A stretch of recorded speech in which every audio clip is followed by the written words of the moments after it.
Good morning guys, this is our second topic and for this lesson, pag-aaralan natin ang tungkol sa equilibrium of force system. Ano ba ang equilibrium? So sa engineering mechanics, kapag tinutukoy natin ang equilibrium, ito ay nangangahulugan na ang lahat ng forces and moments acting upon a body or structure is balanced. So ibig sabihin nito, ang resultant ng ating force system ay equal sa 0. So, for a two-dimensional system, masasabi natin na ito ay nasa state of equilibrium if yung summation of forces natin is equal to 0. So, ibig sabihin ng summation of forces, yung summation of forces along x-axis and summation of forces along y-axis is equal to 0. Also, kapag nasa state of equilibrium ang ating two-dimensional system, yung summation of moment also is equal to 0. So, for three-dimensional system, meron tayong additional na z-axis. Therefore, yung summation of forces sa lahat ng axis na yan should also be equal to 0 para masabi natin na nasa state of equilibrium yung ating force system. So, therefore, yung summation of forces natin along x is equal to 0, summation of forces along y is equal to 0, and summation of forces along z is equal to 0. So, para magkaroon tayo ng resultant force which is equal to 0. Then, for the moment applied to x-axis, y-axis, and z-axis should have 0 moment, yung resultant. So before we can obtain a successful solution to our problems sa engineering mechanics, kailangan muna nating ma-represent ng maayos ang body which is being analyzed using yung tinatawag natin na free body diagram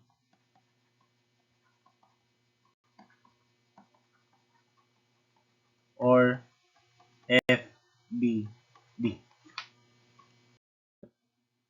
Okay, dito sa free body diagram, we only show the external forces exerted on the body. Then, ito ang isa sa pinaka-importanting step na dapat magawa ng tama in order for us to obtain a correct calculation and solution to every problem sa engineering mechanics. Okay, sabi natin kanina, yung free body diagram is yung pinaka-importanting step para sa pag-solve ng mga problem sa engineering mechanics. Now, paano ba gawin ang free body diagram? So, meron tayo ditong 3 simple steps na dapat sundin para makapag-construct ng accurate na free body diagram. So, yung una is, i-drawing natin yung body which is being analyzed. Then, separate from all the other surrounding bodies and surfaces. Tapos, pay attention to the boundary, then identifying what is part of the body and what is part of the surroundings. So, basta dito sa step 1, kailangan nating i-drawing yung body that is being analyzed. So, sa number 2, sa step 2, kailangan natin i-identify and i-label ang body with all the external forces being applied to the body. Then, just be mindful on where the application or point of application of each force acting on a body and its orientation. So, kasi minsan may mga forces which is inclined to the body and at a certain angle, so hindi lang horizontal and vertical force. So, kailangan naka-indicate din yon kung naka-inclined yung force. So, acting on a certain angle with respect to the body. So, kailangan ma-represent natin siya. Then, lastly, so indicate the key dimensions and angles necessary for solving the problems. Kasi kapag na-miss out natin yung mga necessary dimensions and as well as yung mga angles ng ating forces, so hindi lang ng forces. For example, yung surface natin is naka-inclined din.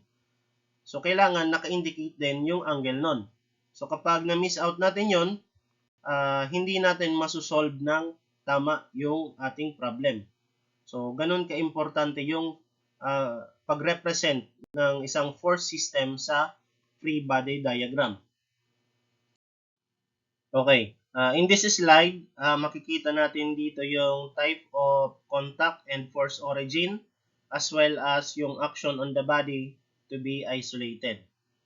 So, sa number 1, we have flexible cable, belt, chain, and rope.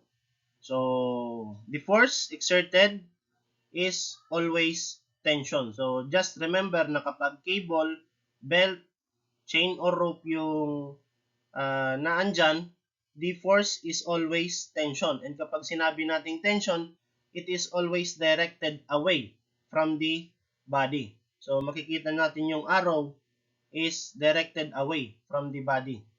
Then, kapag smooth surfaces, makikita natin dito yung contact force is compressive and is normal.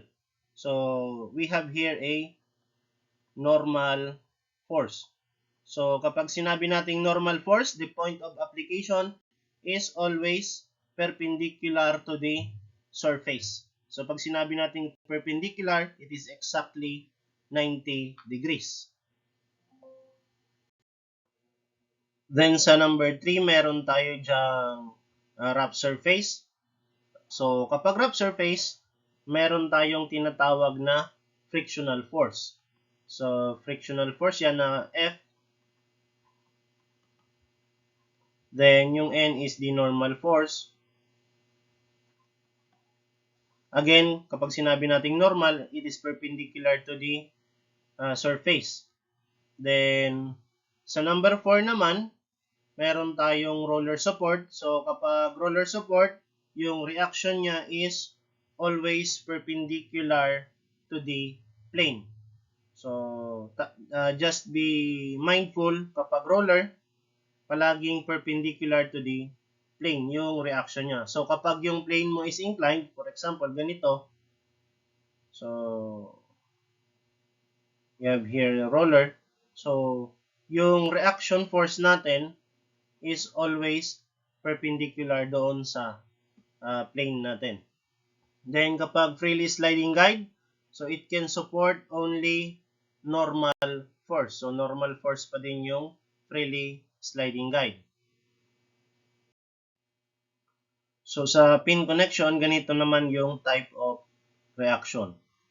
So, regardless whether the surface is inclined, horizontal, or perpendicular, kapag pin yung connection natin or hinge, is yung reaction natin is always horizontal and vertical.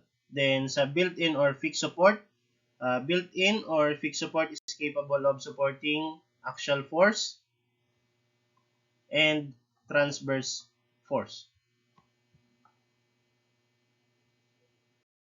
Sa gravitational force or gravitational attraction naman, the force of gravity is always acting towards the center of the earth. So, it is always directed downward.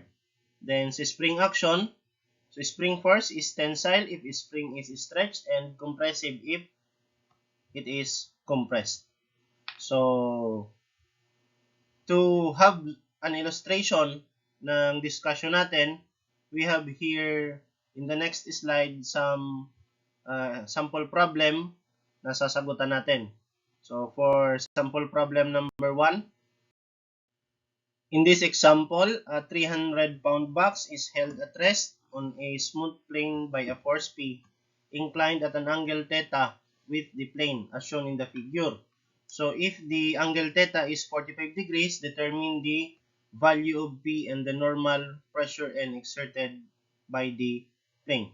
So, dalawa yung hinahanap natin dito. So, number 1 is the value of the force P and pangalawa is the normal force or the normal pressure exerted by the plane. So, I will show you 3 methods kung paano natin pwedeng masolve yung sample problem number 1. So, yung number one method na gagamitin natin is by using the force polygon method. So, sulat natin.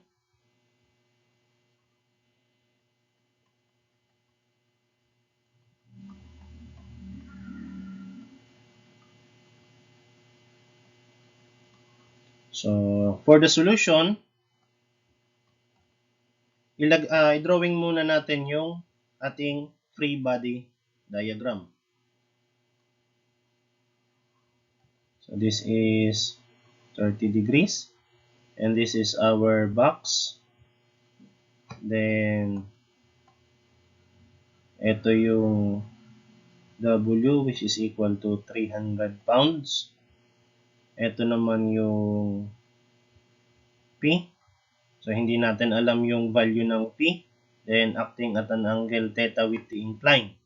Tapos, ito naman ngayon yung normal force, N. So, which is perpendicular to the surface.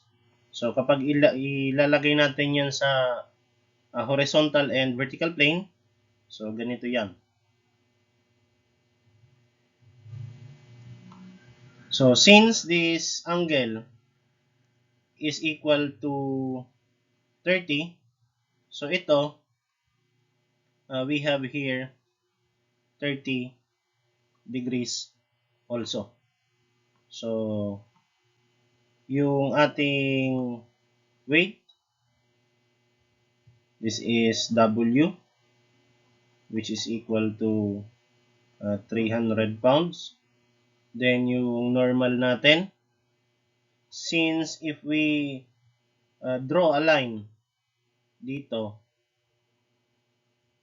this is perpendicular, so this is 60. So, 90 minus 60, this angle is equal to 30 degrees. So, therefore, this angle is equal to 30 degrees, and this is our N. Now, for the force P, itong angle na to, we have here angle which is equivalent to 45 minus 30. So, this is 15 degrees. Now, if we draw a polygon with this three forces, so ganito yan. Our W acts downward. Then, ito yung force P natin. Then, ito yung N natin. This is N. And this is P.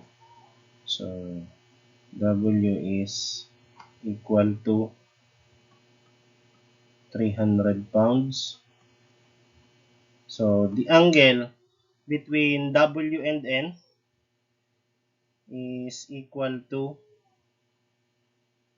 30 degrees. Then, P and N, we have 45 degrees. And W and P, we have 105 degrees. So, by using sine law, we have W over sine 45. So, equal siya sa P over sine 30. Then, equal din yan sa N over sine 105. Then, by solving for P,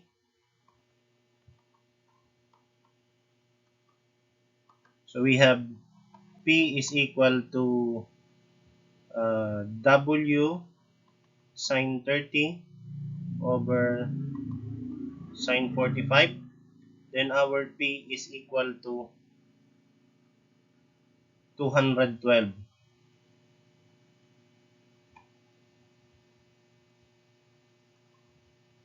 So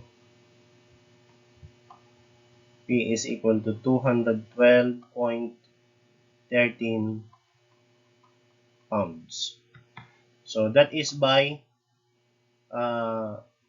force polygon method. Then another method, we have here method 2, which is the summation of forces for horizontal and vertical. So method 2,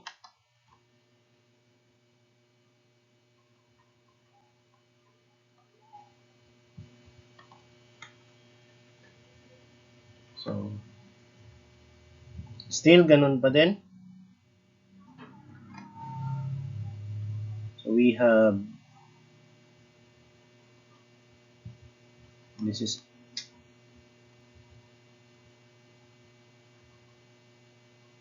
and this is,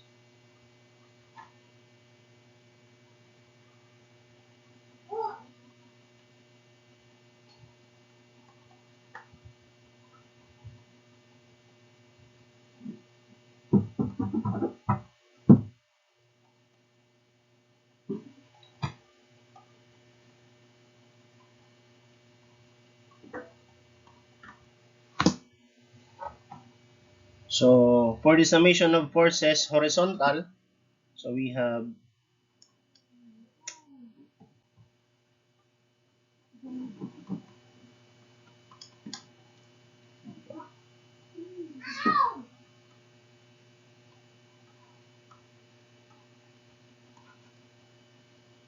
then we let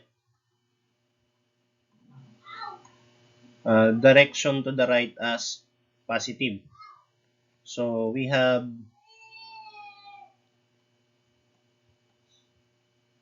P sine of 75 is equal to N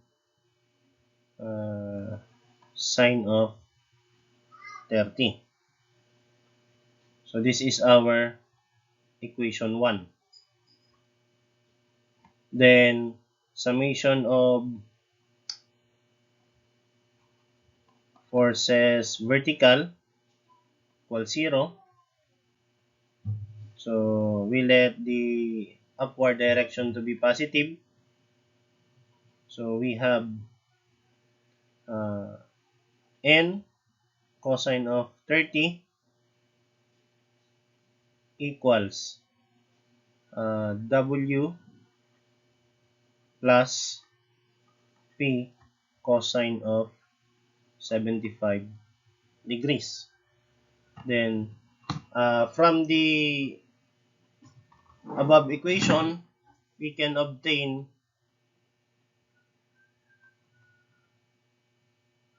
N is equal to P sine of 75 over sine of 30. Then we substitute the value of N in the second equation. So this is our second equation. So we will get P sine of 75 over sine of 30 for N times cosine 30 equals, our W is 300 plus P cosine of 75. Then if we simplify this one, we have P times sine of 75, then cotangent of 30 minus cosine of 75 equals 300. Then solving for P, P is equal to 300 over sine of 75 cotangent of 30 minus cosine of 75, and that will yield an answer of 212.13 pounds, which is equal to our first method. Then for the last method, method 3,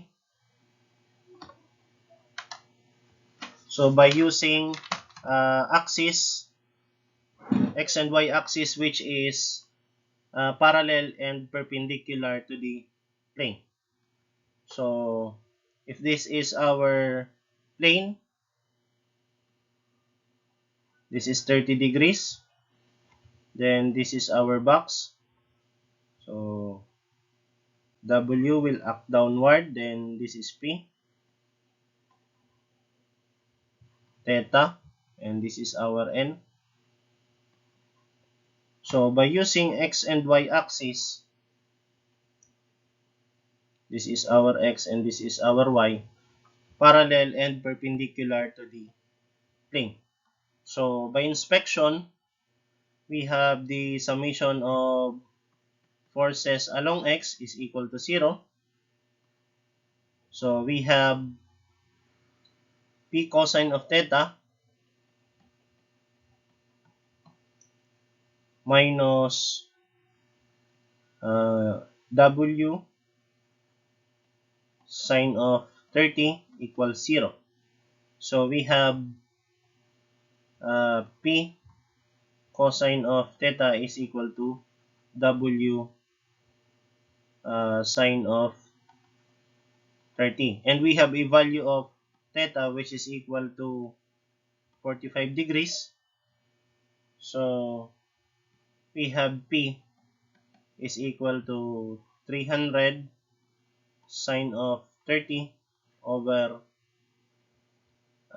cosine of 45 degrees, and our P is equal again to 212.13 pounds, which is the same as to the two previous answers. So for the value of N using method 1, okay, lagay natin dito yung method 1.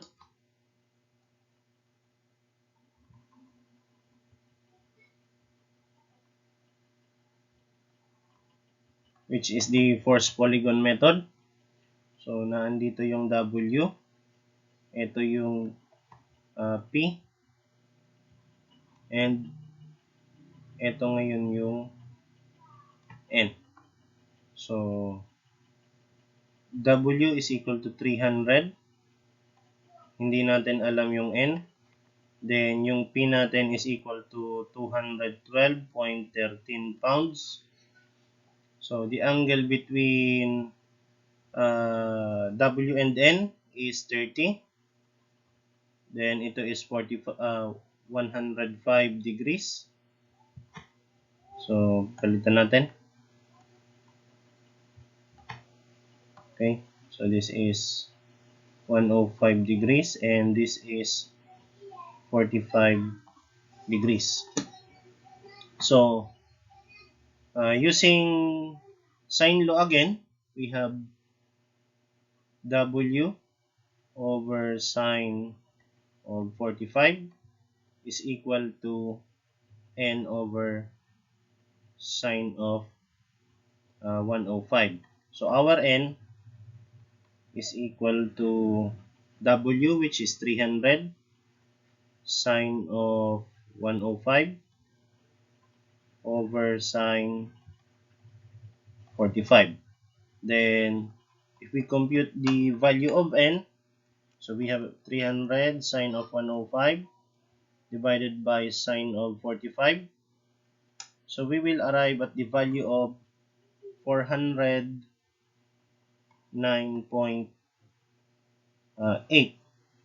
pounds. So yan yung value ng ating N. Then for method number 2,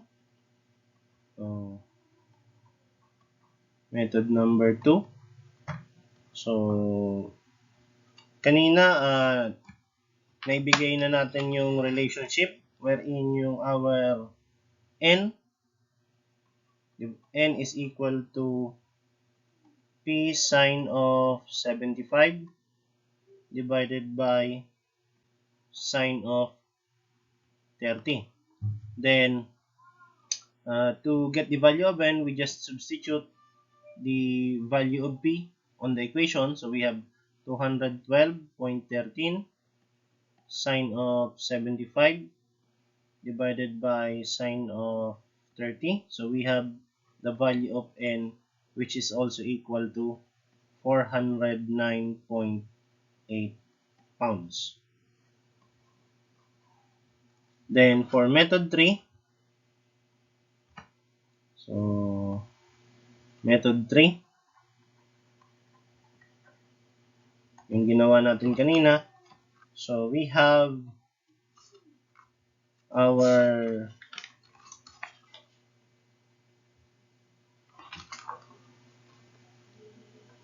p sine of theta plus w cosine of 30 equals n, wherein our theta is equal to 45 degrees and our p is equal to 212.13 pounds.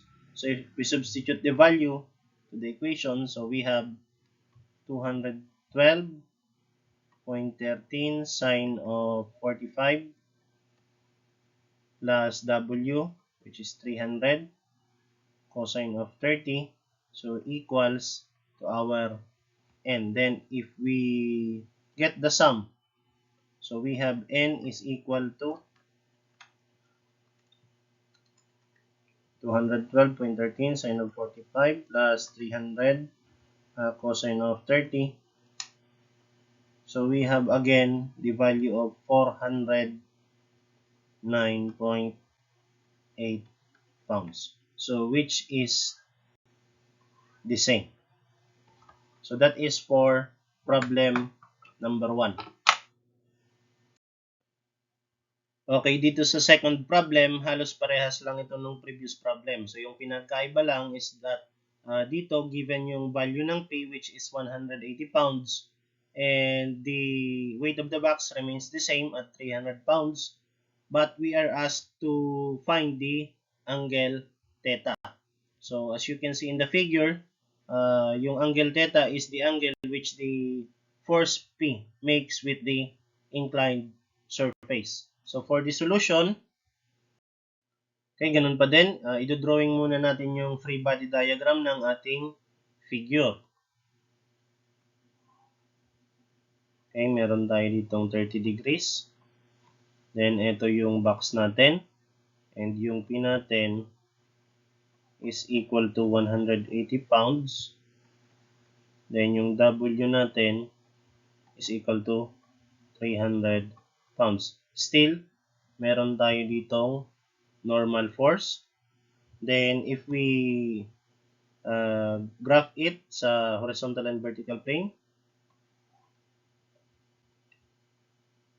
so naandito yung ating N, which is 30 degrees from the vertical. Now yung force P natin, ito, so this is our force P, so which is 180 pounds. Then it makes an angle of theta minus 30 degrees with the horizontal axis.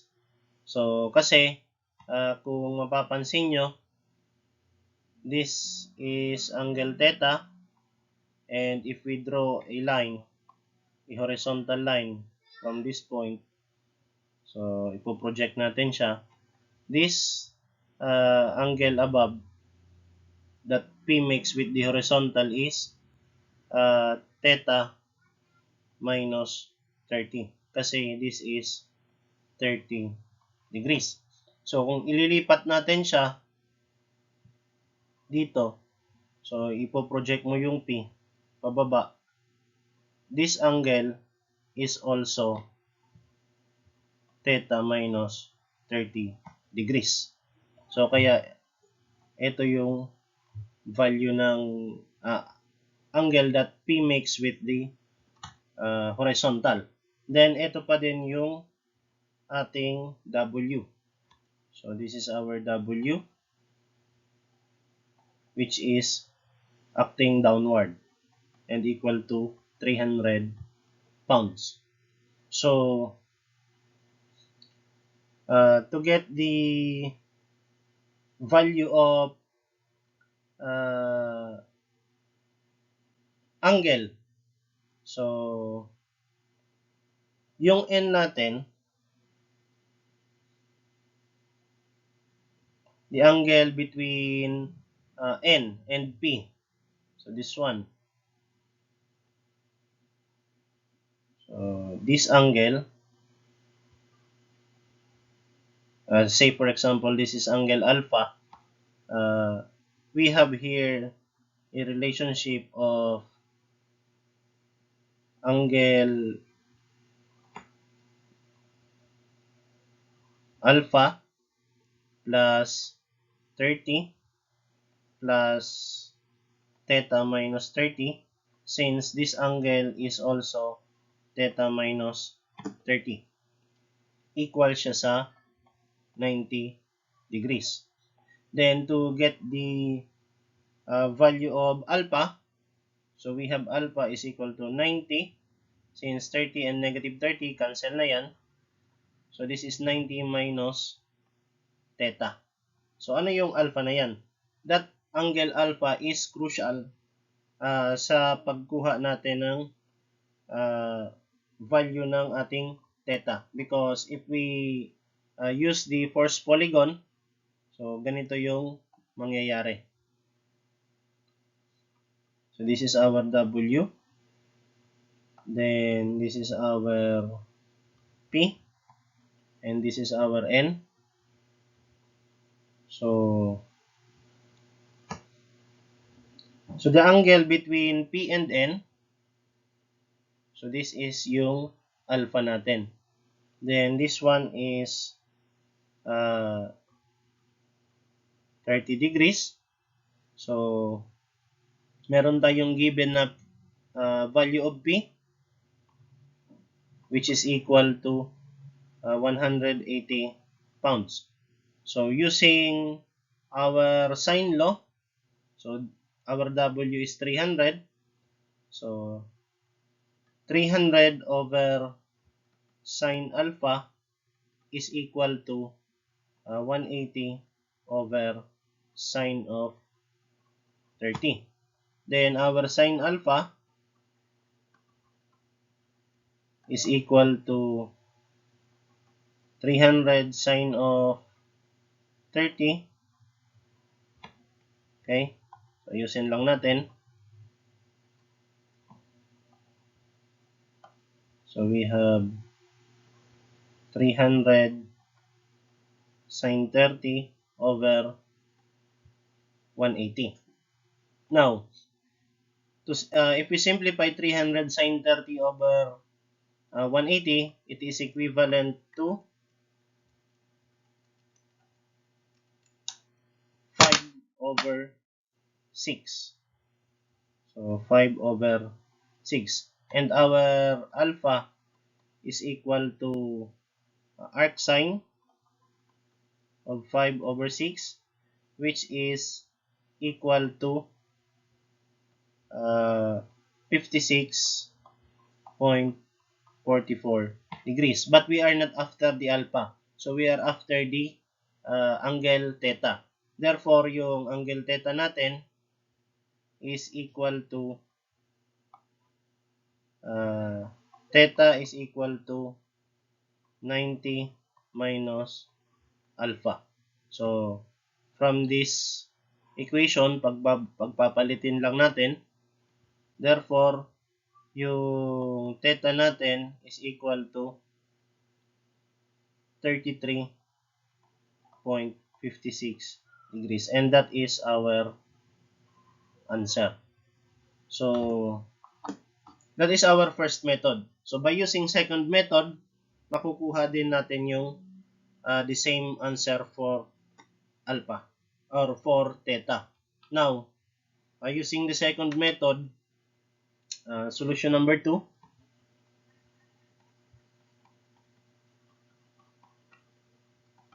So, for solution number 2, using rotated axis.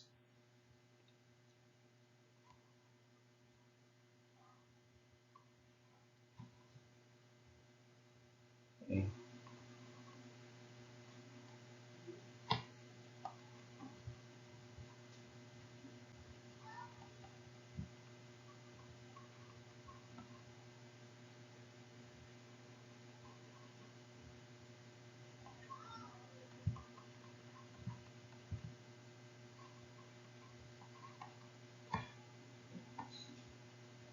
Then, kapag drawing natin siya, magiging ganito siya. So, we have here N. So, this is our N.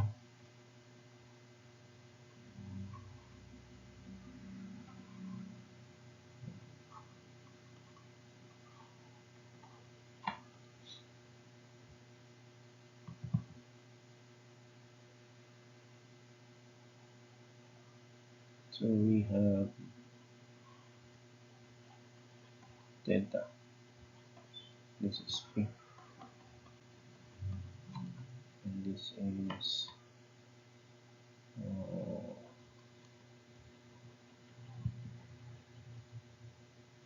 W, which is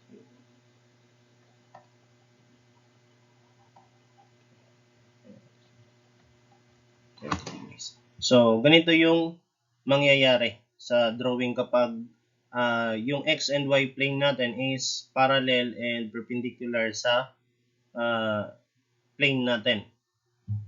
So, X and Y axis is parallel and perpendicular sa plane. So, therefore, yung relationship natin, this is not,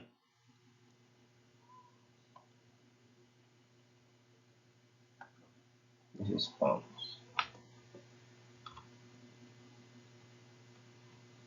So, we have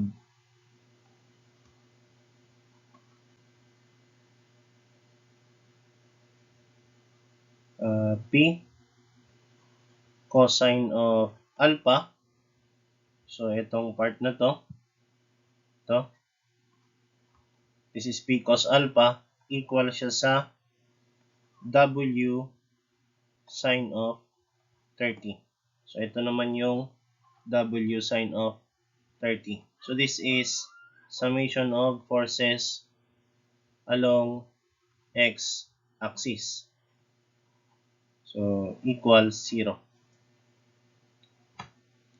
So, yung cosine theta natin is equal to 300, which is the value of W, then sine of 30, divided by the value of B, which is 180. So, we have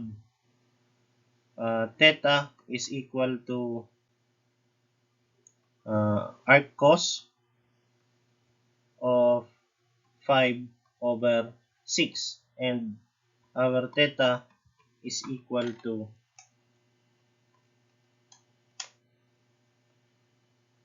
33.56 degrees. So, parehas pa din yung nakuha natin. So, for sample problem number 3, two beams supported as shown in the figure are separated by a roller C, then jointly carries the indicated loads. So, on CD, the load varies uniformly from an intensity of 100 pound per foot to an intensity of 200 pound per foot. So while AB supports a concentrated load of 500 pounds, then determine the values of the reactions at A, B, and D. So for the solution, okay, so let us draw the for beam CD.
So, for beam CD, we have here the corresponding free body diagram.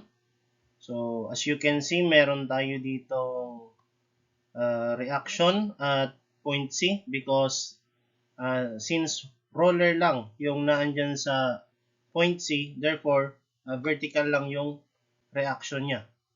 So, RC lang siya. Then, dito sa point D, okay, which is hinge support, meron tayong horizontal and vertical component of the reaction. Then, to get the concentrated load ng ating uniform intensity load na nasa beam CD, so pwede natin siyang i-break down into a rectangle and a triangle. So, for the uniform rectangular load, so we have for F1, we have F1 equals 100 pound per foot since this is 100 pound. Okay, so this is 100 pound times 12 feet kasi 12 feet yung span ng ating beam. So that will be equal to 1,200 pounds. Then yung X1, so from point C, yung X1 natin is equivalent to 6 feet because yung F1 will act at the centroid of the rectangular load since yung centroid of rectangle referring to its length is L over 2. So we have span of 12, then divided by 2, that is 6 feet. Then for F2, so yung sa triangular load naman, okay, so we have F2 is equal to the area of this load. So 100 pound yung base natin, ito 100 pound. Yung base natin is 12 feet. Then yung height natin is 100 pound, then divided by 2. So we have 100 times 12 is 1,200 divided by 2, so that is 600 pounds. So since this is triangular, so this F2 will act at this point. So this is L over 3. So since 12 yan, it will act at 4 feet from this one.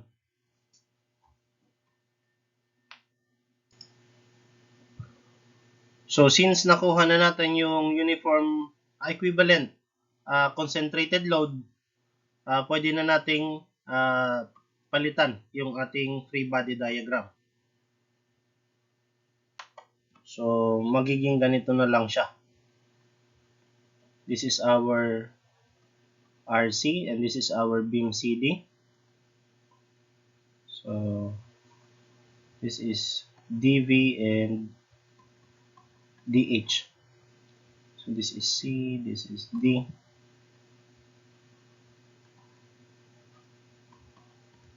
$12 feet.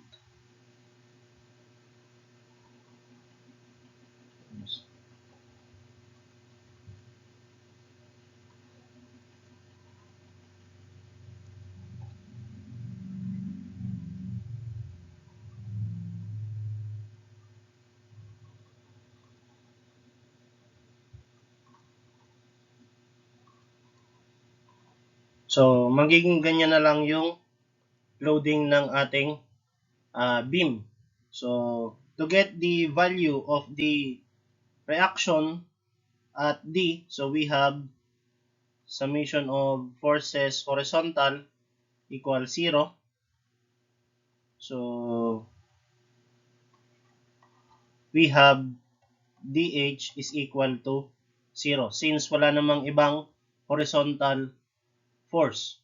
Then to get the value of the reaction at D, so we have summation of moment at at C is equal to 0.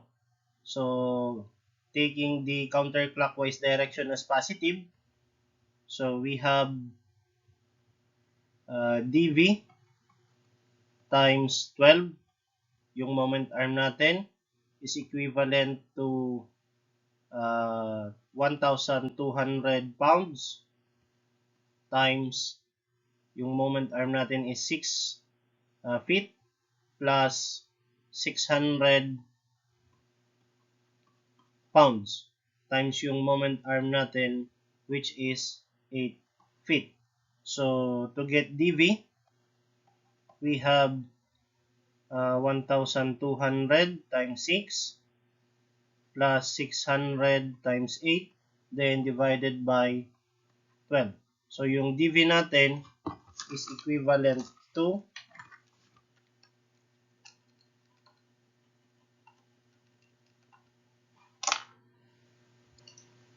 our dv is equal to 1,000 pounds.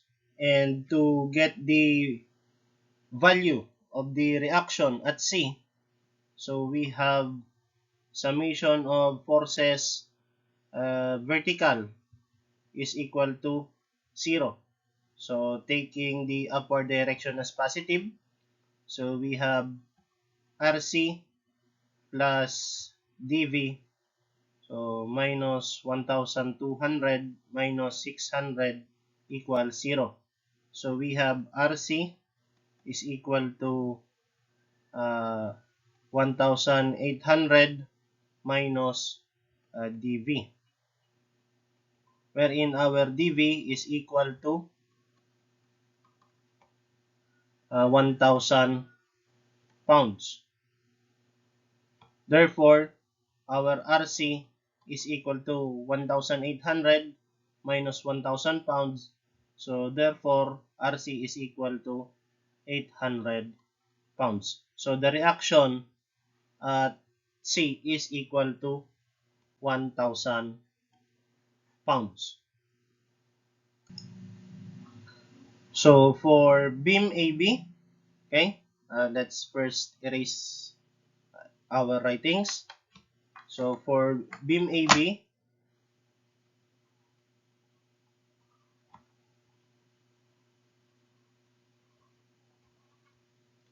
since yung sa B natin is roller, so we have a vertical reaction, so RB. Then yung A natin is hinge, therefore we have a horizontal and vertical reaction. So we have AH and AB. So meron tayong concentrated load which is 500 pounds, and from A it is 4 feet. Then yung reaction natin from roller C, we have 800 pounds, then acting 8 feet from A. So the dimension of this beam is also 12 feet. So to get the value of A reactions at A and reactions at B, so we have summation of moment at A. So summation of moment at A is equal to 0. Then taking the clockwise direction as positive. So we have 500 times 8 times 4 plus 800 times 8. So minus RB times 12 equals 0. So we have RB or 12 RB is equal to 2,000 plus 800 times 8 is 64. So 12 RB is equal to 8,400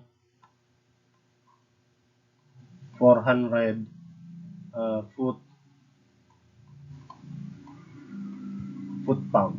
So therefore, our RB is equal to 8,400 divided by 12. So RB, or the reaction at B, is equal to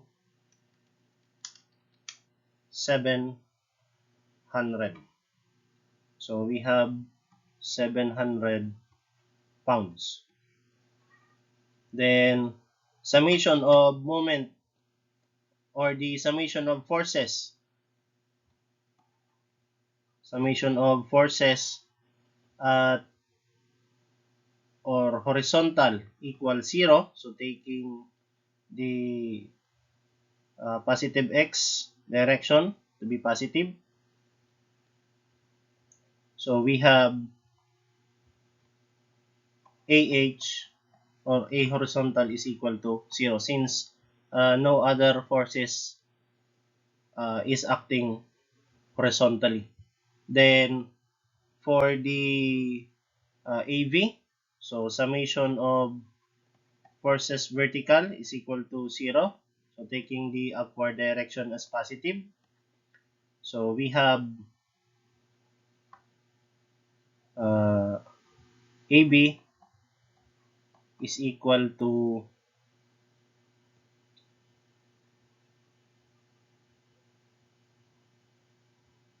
500 plus 800 minus 700. So it is equal to 600 pounds. So therefore, the answers for the reactions at A, B, and D are, so the reactions at A, so A H is equal to 0 pounds. Then A vertical is equal to 700 pounds. Then RB is equal to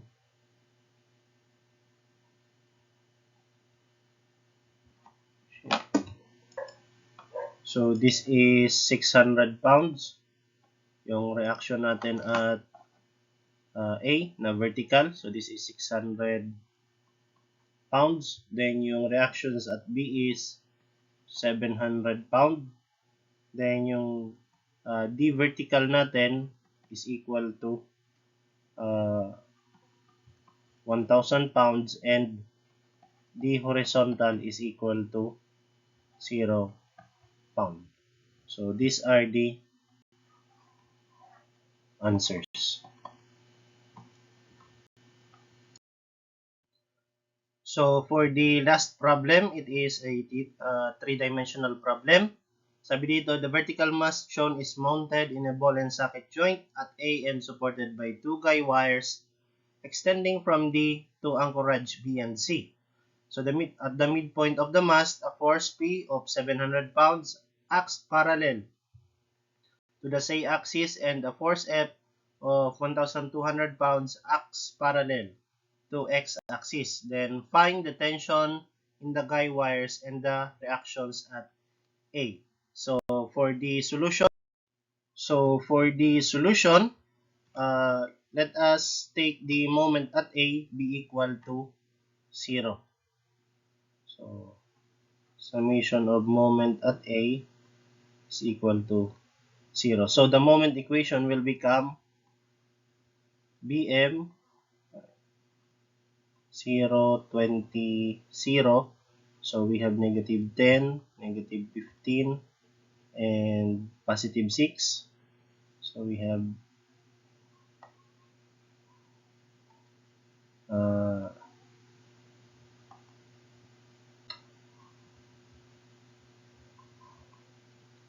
I, J, and K.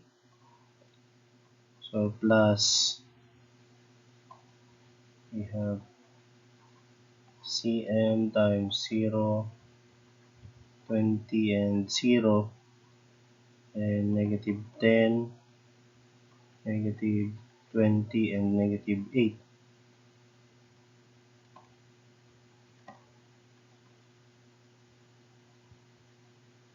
Plus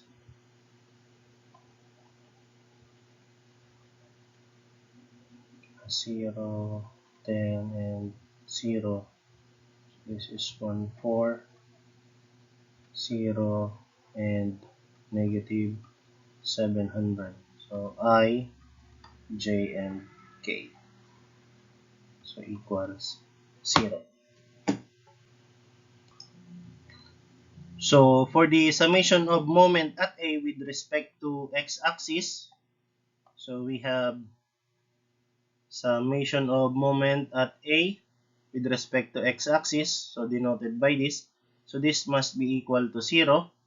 So we have Bm times 120 minus 0 plus Cm times negative 160 minus 0 plus negative 700 minus 0, so equals 0. So we have 120 Bm minus 160 Cm equals 700. So this is our equation 1. Then for the summation of moment at A with respect to y-axis, so we have summation of moment at A with respect to y-axis, so equal to 0. So we have Bm times 0 minus 0 plus Cm times 0 minus 0 plus 0 times negative 700, so minus 0 times 1400, so equal 0. Therefore, the summation of moment at A with respect to y-axis is equal to 0. So for the summation of moment at A with respect to z-axis, so equal to 0. So therefore the equation will be Bm times 0 plus 200 plus Cm times 0 plus 200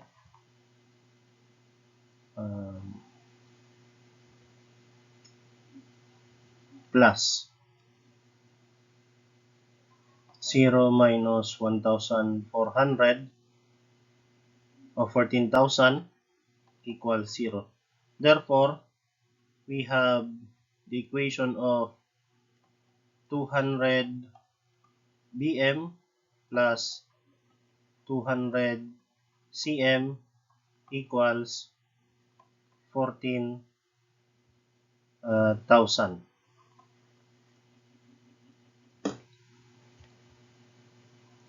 And for correction, this is negative 7,000. So kasi 10 times negative 700 is negative 7,000. Then 0 times 0 is 0. So therefore, this is negative 7,000, not 700. So we have two equations and two unknowns. So the equation 1 is this one. This is our equation 1. And this is our equation 2. So, to get the value of Bm and Cm, we solve the two equations simultaneously. So, 120 Bm minus 160 Cm equals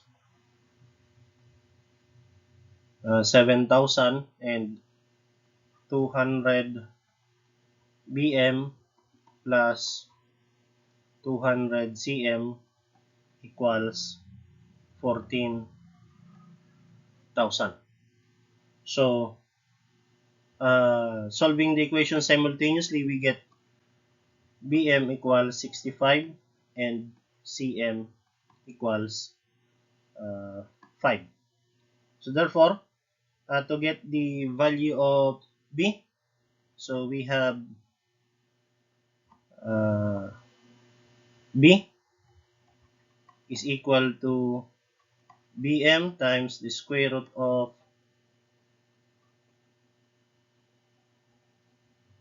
negative 10 squared plus negative 15 squared plus 6 squared.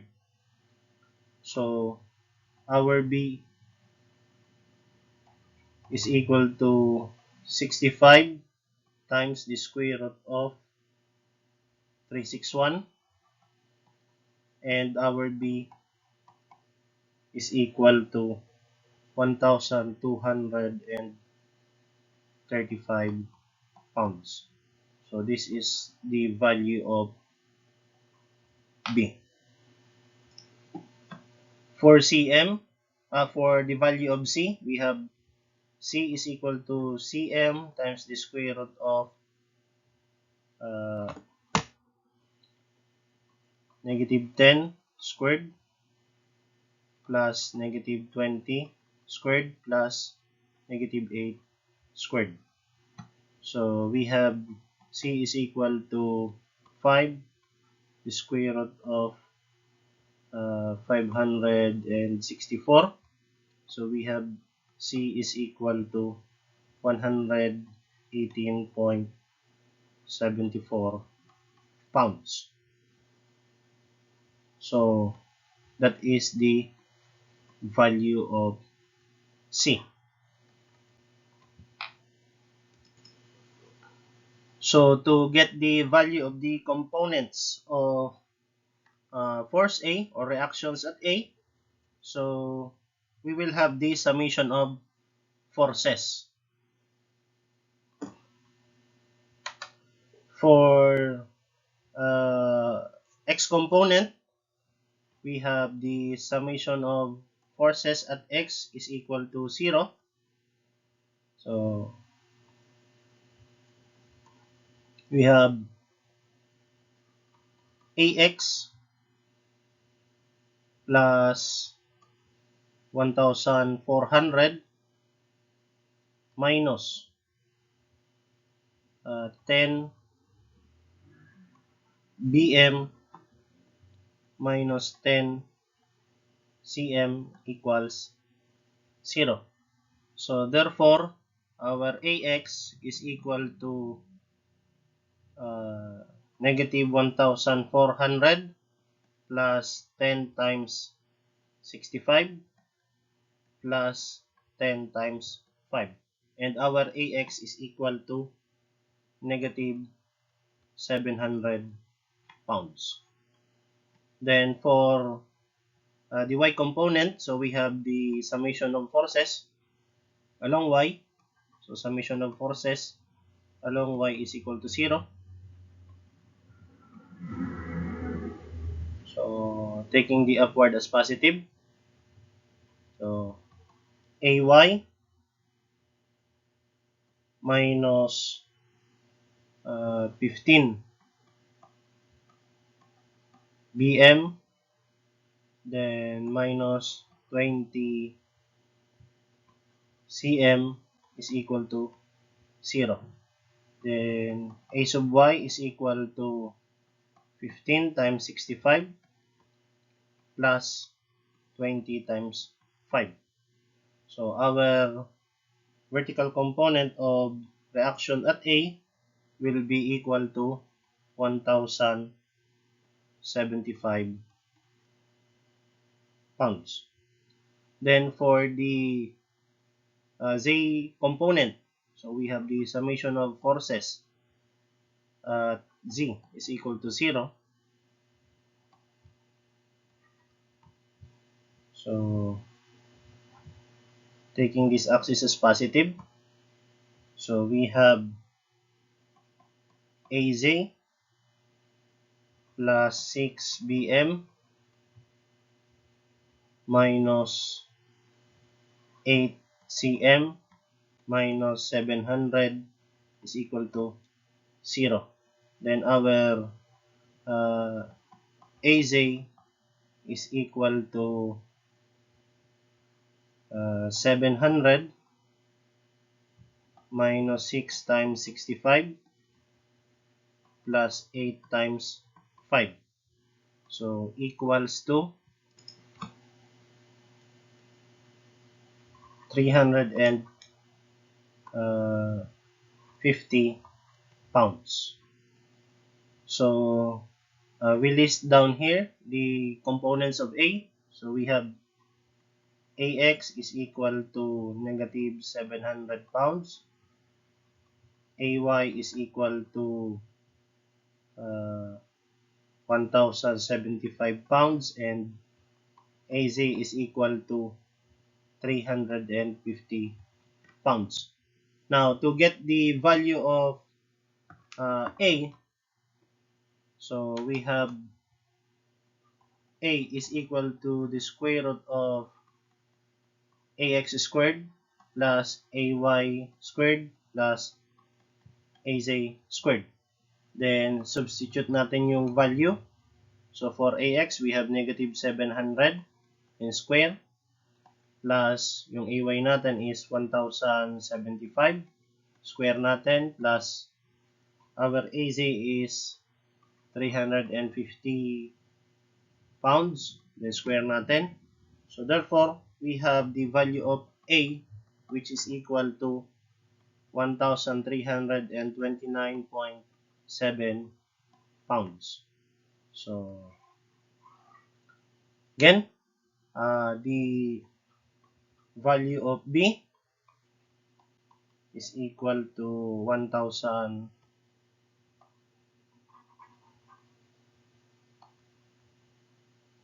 A is equal to 1,329.7 pounds. Then, yung B natin is equal to 1,235 pounds. And yung C natin is equal to 118.74 pounds. And that is our answer. So that ends our discussion for equilibrium of force system. So thank you very much and have a good day.